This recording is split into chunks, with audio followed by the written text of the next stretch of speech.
बहुत बात हो रही है ऑपोजिशन, दो बड़ी जमातें मुस्लिम लीग नून और Pakistan peoples party.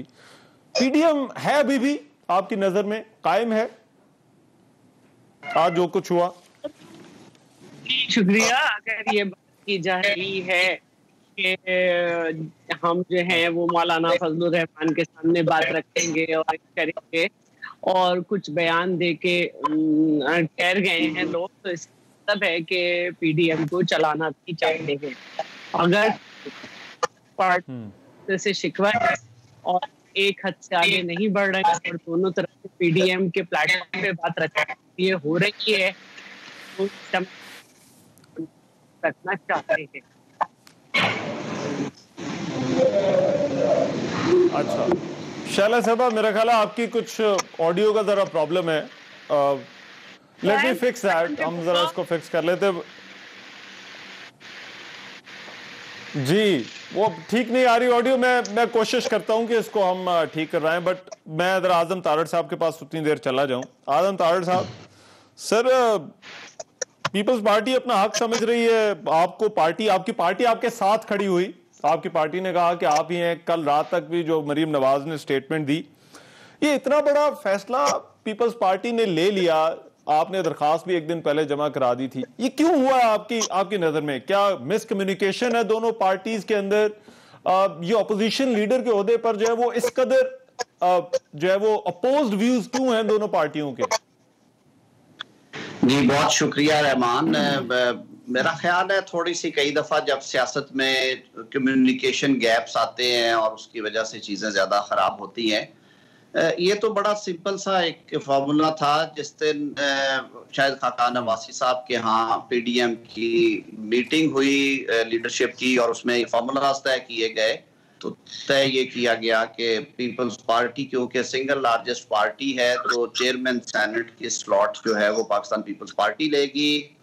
Deputy chairman के लिए मौलाना फजलुर रहमान गफूर हैदरी साहब को पुट करना चाहते हैं, वो कर दिया गया। और ये तय पाया कि मुस्लिम लीग नून वो लीडर ऑफ ऑपोजिशन के लिए अपने स्लॉट पे कैंडिडेट नॉमिनेट करेगी। यही वजह है रहमान कि पीडीएम में शामिल जो जमाते हैं, आप रोज ये गिनतियां गिनते रहे हैं। गिलानी साहब के ओरिजिनल इलेक्शन जो कि 12 मार्च को हुआ, उस दिन भी जो ऑपोजिशन का काउंट था वो 52 सेनेटर्स थे, 52 सेनेटर्स।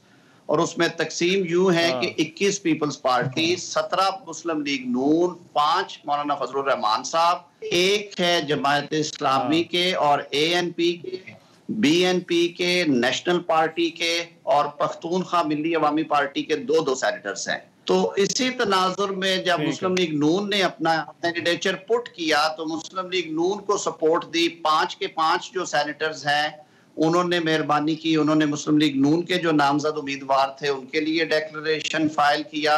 इसी तरह जो नेशनल पार्टी के, इसी तरह जो पख्तूनख्वा मिली अवामी पार्टी के और मैंगल साहब की बीएनपी के जो 2 सेनेटर्स थे उन्होंने भी, और ऑल टुगेदर जो 52 में से एक इसहाक डार साहब का तो वैसे उन्होंने सस्पेंड कर रखा है, तो 51 में से 27 जो डिक्लेरेशंस थे वो कल रात तक दाखिल कर दिए गए चेयरमैन सेनेट के सेक्रेटेरिएट में। जो आप कह रहे हैं कि तारिक साहब, आप कह रहे हैं जो आपकी दरखास्त थी, सर मैं एक मिनट जरा एक छोटी सी चीज की वजाहत, आपकी जो दरखास्त थी उस पर जेयूआईएफ के भी दस्तखत थे, उन 5 लोगों के भी जो कैंडिडेट। जी मैं अर्ज कर रहा हूं ना, ये रहमान मैं आपको थोड़ा सा वाजे कर दूं, इंडिविजुअल प्रोफार्मा भेजा जाता है सेनेटर्स को और वो उस पे साइन करके फिल इन करके देते हैं। तो 16 लोग मुस्लिम लीग नून के, 5 लोग जो 5 के 5 सेनेटर्स जेयूआईएफ के, 2 सेनेटर्स महमूद अजीज जईद साहब की पार्टी से, पख्तूनख्वा मिली अवामी पार्टी से, 2 सेनेटर्स जो साहब के हैं वो, और 2 सेनेटर्स जो हैं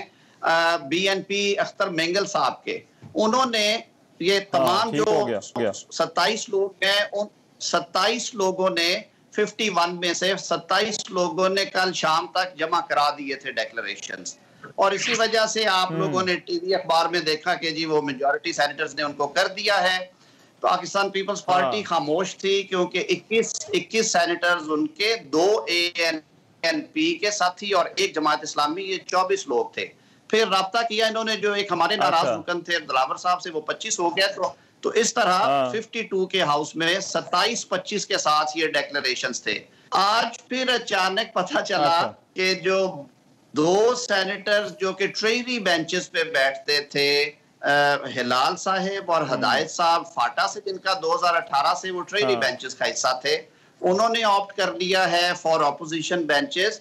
और साथ ही जो ऑपोजिशन के लिए। बलोचिस्तान अवामी पार्टी है, सादिक संजरानी साहब की पार्टी, उसके जो 3 साथी हैं, काकड़ साहब और बुगटी साहब और एक और दोस्त, उन्होंने आज सुबह एक अच्छा। मूव हुई जिसमें उन्होंने कहा कि अब हम ऑपोजिशन बेंचेस पे बैठेंगे, और इस तरह से 30 लोगों का इज्तिमाई डिक्लेरेशन बना के सादिक संजरानी साहब जो चेयरमैन सेनेट है, उन्होंने वो जो अपना इख्तियार इस्तेमाल करते हुए रूल 16 के तहत यूसुफ रजा साहब को लीडर ऑफ ऑपोजिशन नामजद कर दिया। तो हमारा रिएक्शन उसमें यह था कि हमें तकलीफ जरूर हुई कि वो मीर का है ना कि मीर क्या सादा है, बीमार हुए जिसके लिए उसी अतार के लौंडे से दवा अच्छा। लेते हैं।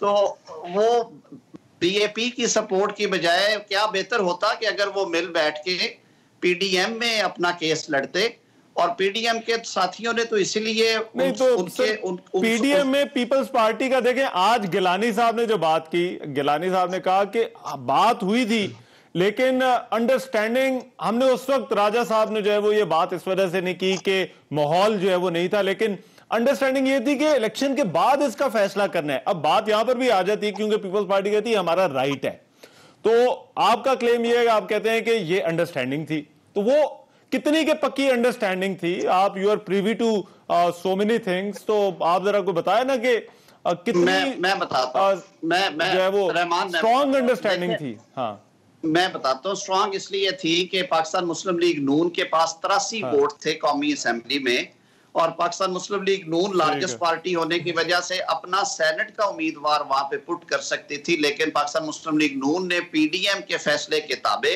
यूसुफ रजा गिलानी साहब को वो मुकम्मल सपोर्ट दी 83 वोट्स की, और इसीलिए वो कामयाब हुए पीडीएम के दीगर वोट्स और अपने वोट्स मिला के पीपल्स पार्टी के। इसी तरह पाकिस्तान मुस्लिम लीग नून जो है वो 17 वोटों के साथ सेकंड लार्जेस्ट है। उन्होंने चेयरमैन सेनेट के लिए नहीं मांगा, हमने चेयरमैन सेनेट की सीट के लिए दोबारा पीपल्स पार्टी ने कहा कि आप वोट करेंगे यूसुफ रजा गिलानी साहब को, और मेरे समेत तमाम सेनेटर्स ने यूसुफ रजा गिलानी साहब को वोट किया, पीएमएलएन के जो सेनेटर्स थे, और पीडीएम के लोगों ने भी, इसीलिए वो 49 वोट्स लेने में कामयाब हुए। अब बात यह है कि अगर तो पीडीएम के मौलाना फजलुर रहमान जो सरबराह हैं, अख्तर मेंगल साहब जो कि बड़े असूल पसंद सियासतदान हैं, बजिंजो साहब की पार्टी के बारे में किसी ने कभी उंगली नहीं उठाई, महमूद अचक ज़ई साहब बड़े बेबाक और दबंग शख्स हैं, अगर उन सारों ने डिक्लेरेशंस इस वजह से दिए कि मीटिंग में ये तय हुआ था और हम पीडीएम के फैसले की पासदारी में वो डिक्लेरेशंस दे रहे हैं, तो मेरा ख्याल है अगर उसके बावजूद हमारे जो दोस्त हैं, हमारे बड़े या पाकिस्तान पीपल्स पार्टी के जो कायदीन हैं, उन्हें अगर एतराज, बट आप हर्ट हुए हैं पीपल्स पार्टी के इस सारे अमल से?